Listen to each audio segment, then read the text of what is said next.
ജെ.ഡി. വാൻസിന്റെ പ്രഖ്യാപനത്തിൽ പറയുന്നത് അമേരിക്കയിലേക്ക് മടങ്ങുകയാണ്. പാകിസ്ഥാന് ജെ.ഡി. വാൻസ് നന്ദി പറയുന്നുണ്ട്. പക്ഷേ എഗ്രിമെന്റിലേക്ക് കാര്യങ്ങൾ എത്തിയില്ല എന്നുള്ളതാണ്, ധാരണയിലേക്ക് എത്തിയില്ല എന്നുള്ളതാണ് വളരെ പ്രധാനപ്പെട്ട കാര്യമാണ്. അത് ആശങ്ക ഉണ്ടാക്കുകയും ചെയ്യുന്നുണ്ട്. അജയ്, എന്താണെങ്കിലും ജെ.ഡി. വാൻസ് ഇങ്ങനെ ചർച്ച ഫലപ്രദമായി ഫ്രൂട്ട്ഫുള്ളായി തീരാതെ മടങ്ങുന്നു എന്ന് പ്രഖ്യാപിക്കുമ്പോൾ അവിടെ എന്തൊക്കെയോ സൂചനകളുണ്ട്. അമേരിക്കയുടെ കൂടുതൽ പ്രഖ്യാപനങ്ങൾ അല്ലെങ്കിൽ വൈറ്റ് ഹൗസിന്റെ പ്രതികരണങ്ങളൊക്കെ വരുമെന്ന് പ്രതീക്ഷിക്കുകയും ചെയ്യാം. ഇനി എന്താണ് കരുതേണ്ടത് എന്നുള്ള ചോദ്യം, അവിടെ ചർച്ച അവിടെ അലസിപ്പിരിഞ്ഞു എന്ന് തന്നെ പറയുകയാണെങ്കിൽ എന്തായിരിക്കും ഇനിയുള്ളത് എന്നുള്ളതാണ്. എൽദോ, ഇനി നമ്മൾ തീർച്ചയായിട്ടും കാത്തിരിക്കുന്നത് പാകിസ്ഥാന്റെ ഭാഗത്തു നിന്നുള്ള ഒരു പ്രതികരണമാണ്. അതായത് ഇപ്പോൾ ഇറാന്റെ ഭാഗത്തു നിന്നുള്ള ഒരു പ്രതികരണം വന്നു കഴിഞ്ഞു.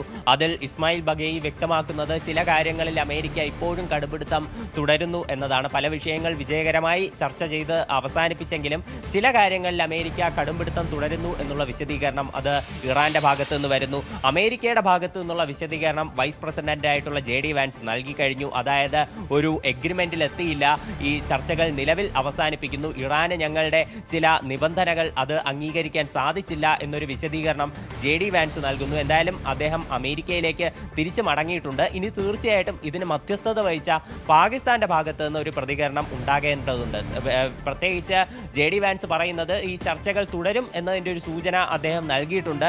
ഇനി നയതന്ത്രപരമായിട്ടുള്ള എല്ലാ കാര്യങ്ങളും അവസാനിപ്പിച്ചതായിട്ട് അദ്ദേഹം പറയുന്നില്ല. തീർച്ചയായിട്ടും അതൊരു ശുഭപ്രതീക്ഷ കൂടിയാണ്. ചർച്ചകൾ തുടരുന്നത് അത് ഈ സമാധാന നീക്കങ്ങൾക്ക് ഒരു ഊർജ്ജം നൽകുന്നുമുണ്ട്.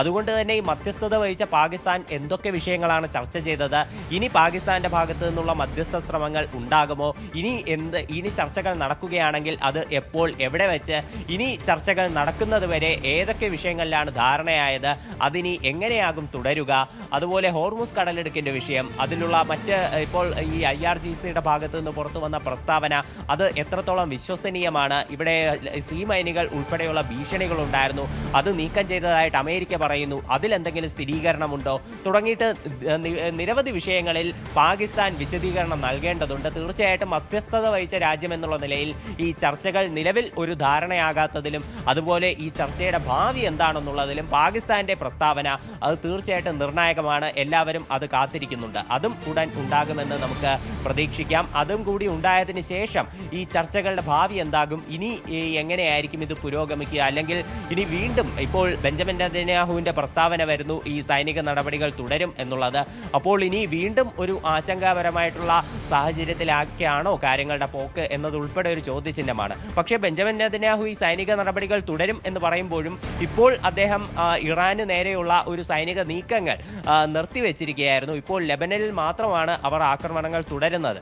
ഇനി ഇത്തരം നീക്കങ്ങൾ തുടരുമെന്ന് പറയുന്നതിലൂടെ ഇനി വീണ്ടും ഒരു അടുത്ത ഘട്ട ആക്രമണങ്ങൾ ഇസ്രായേൽ ലക്ഷ്യമിടുന്നുണ്ടോ എന്നുള്ളതും ഒരു നിർണായകമായിട്ടുള്ള കാര്യമാണ്. US ഇതിനെ എത്രമാത്രം പിന്തുണയ്ക്കുമെന്നതും ഒരു ചോദ്യചിഹ്നമാണ്. കാര്യം ഇപ്പോൾ തന്നെ പല വിഷയങ്ങളിൽ ഇപ്പോൾ ഗൾഫ് നാടുകളുടെ ഭാഗത്തു നിന്നാണെങ്കിലും പല ഏഷ്യൻ രാജ്യങ്ങളുടെ ഭാഗത്തു നിന്നാണെങ്കിലും അമേരിക്കയ്ക്ക് കടുത്ത സമ്മർദ്ദമുണ്ട് ഈ സംഘർഷങ്ങൾ അവസാനിപ്പിക്കുന്നതിന് വേണ്ടി.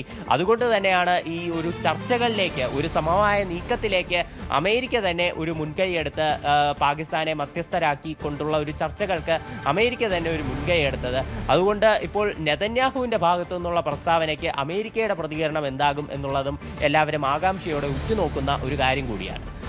തീർച്ചയായിട്ടും അത് അത്ര നല്ല വാർത്തയല്ല, ശുഭകരമായിട്ടുള്ള കാര്യങ്ങളല്ല അവിടെ ഇസ്ലാമാബാദിൽ സംഭവിച്ചത് എന്നുള്ളതാണ് പ്രധാനപ്പെട്ട കാര്യം.